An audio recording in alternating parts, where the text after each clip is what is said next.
preguntaron cómo vivía, me preguntaron. Sobreviviendo dije. Primero quería preguntarte un poco tu opinión. Nos hemos encontrado la última vez durante el estallido. Aquí mismo. Aquí mismo, más encima. Ha pasado un cierto tiempo, ha pasado una pandemia, pero hay cosas que siguen. Por ejemplo, una de las cosas que siguen son los presos políticos que siguen en la cárcel. ¿Cuál es tu opinión al respecto? Hay alrededor de medio centenar de presos de la revuelta de octubre, 53, si mal no recuerdo.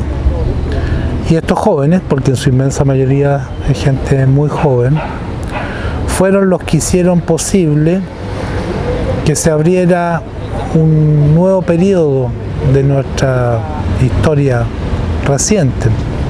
Un periodo que estuvo caracterizado en un primer momento, por grandes esperanzas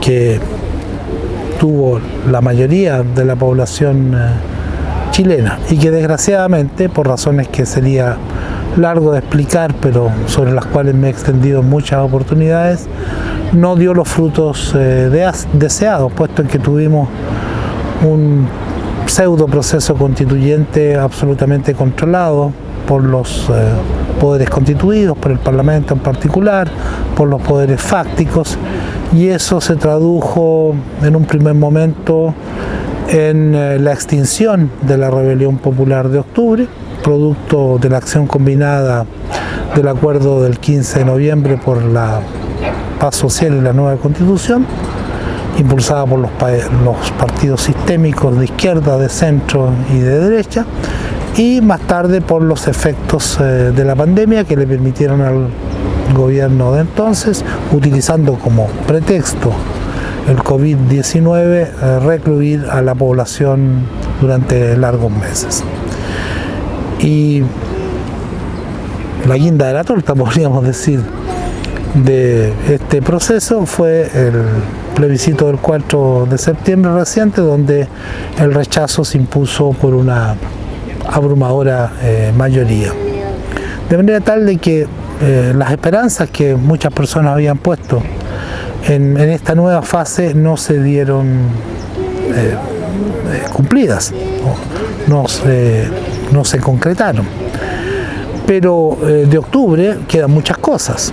Queda en importantes sectores de la población el espíritu de octubre, el ethos, lo que se ha denominado como el octubrismo, es decir, ese deseo de lucha, de poder cambiar las cosas, de querer cambiar las cosas, pero también lamentablemente quedan los presos políticos de la revuelta. Estos 50 y tantos jóvenes que, a pesar de las promesas de unos y de otros, en particular de quien actualmente es el presidente de la República, siguen en la cárcel. Y conviene recalcar que de estos 53 presos hay a lo menos 8 casos en los que se trata de personas que ya fueron condenadas, que están cumpliendo condenas y que han elevado sus abogados solicitudes de indulto al presidente de la República. Cuestión que ocurrió hace ya varios meses. Pues bien, estas solicitudes no han recibido respuesta por parte de la moneda. Y tenemos todo el derecho a pensar de que no existe voluntad política por parte de Boric y su gente para poner en libertad a estos jóvenes. Porque si bien es cierto que en los casos restantes, o en la mayoría de los casos restantes, esto es, en aquellos casos en que aún no hay condena por parte de los tribunales de justicia, solamente una ley de indulto o de amnistía podría ponerlos inmediatamente en la calle. En estos casos, cuando hay una sentencia que ya se está cumpliendo, solo depende de la voluntad política del Ejecutivo. es decir, el presidente de la República en Chile tiene la facultad regia, porque es propio de los monarcas absolutos, esa es la tradición que impera por acá todavía, para indultar. Eso lo puede hacer de un día a otro.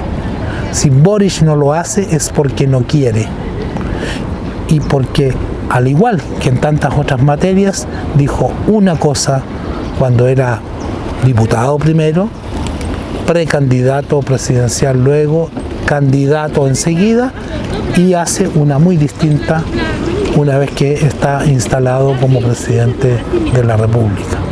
Esto es inconcebible, porque la gente que hoy día ocupa el gobierno, los que hoy día son administradores de este sistema, en buena medida le deben su posición de poder a la gente que realizó la revuelta popular de octubre del 2019, aquellos muchachos que pusieron sus cuerpos, arriesgaron sus vidas, muchas veces perdieron ojos, fueron torturados, fueron flagelados, fueron en una gran cantidad de casos acusados injustamente, condenados incluso con pruebas falsas, y un gesto mínimo de reconocimiento al sacrificio de estos jóvenes sería indultarlos, en el caso de aquellos que ya están con condena, y luego impulsar con energía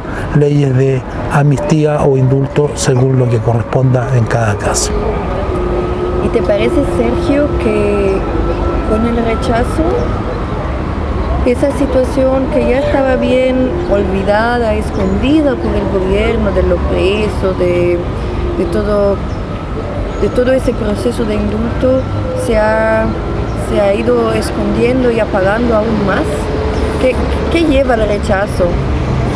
Yo no atribuiría al rechazo esta inacción del gobierno, porque antes del plebiscito transcurrieron 6 meses y el gobierno no hizo estrictamente nada. Siempre se ha escudado en que esta es una facultad del Parlamento, y si bien es cierto que lo es para el caso de eventuales leyes de amnistía o de indulto general, no lo es para los indultos particulares que, repito, dependen única y exclusivamente de la voluntad política del presidente de la República.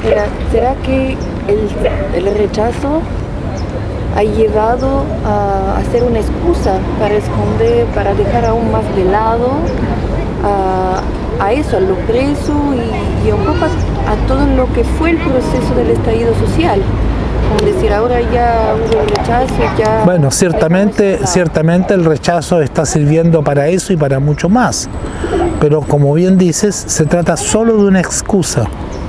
Porque si analizamos los 7 meses transcurridos del gobierno de Boric, 6 antes del plebiscito y 1 después del plebiscito, en ese y en otros planos, en muchos otros planos, Boric y su gobierno han hecho todo lo contrario de lo que prometieron durante la campaña electoral que lo llevó a la presidencia de la República. Respecto del TPP-11, respecto de la política a seguir frente a la policía, a carabineros en particular, respecto de los retiros de fondos de las AFP, tantos temas en que se han contradecido abiertamente. Hay pruebas de ello. Circulan numerosos videos por las redes sociales.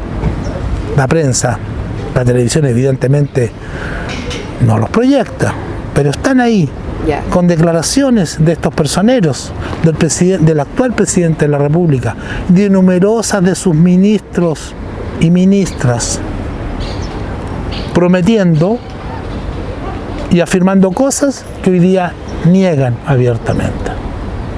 Entonces, el rechazo no es más que una excusa, porque antes no lo hicieron Y claro, siempre es difícil hacer historia contrafactual. ¿Qué hubiese ocurrido si hubiera triunfado el apruebo? Estoy seguro que tampoco en este plano, así como en otros planos, hubieran hecho mucho más de lo que han hecho o de lo que no han hecho.